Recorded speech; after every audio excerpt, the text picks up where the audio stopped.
প্রিয় বন্ধুরা, আজকে আমি সার বানাচ্ছি।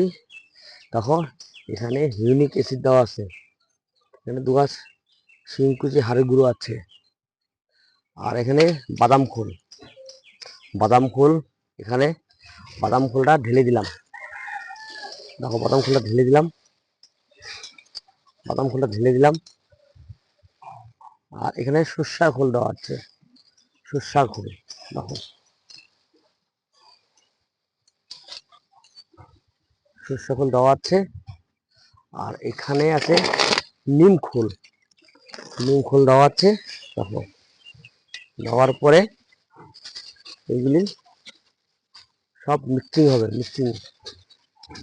দেখো, ভালো করে মিশাচ্ছি। এগুলি মিশানোর পরে গাছের গোড়া সব দেওয়া হবে। তাই ভিডিওটা ভালো করে ফলো করো। কি কি এখানে দিচ্ছি, কি কি দিয়ে গাছ খুব ভালো রাখা যায়, তার জন্য সব গাছে ফল আছে, তাই এই ভিডিওটা করা।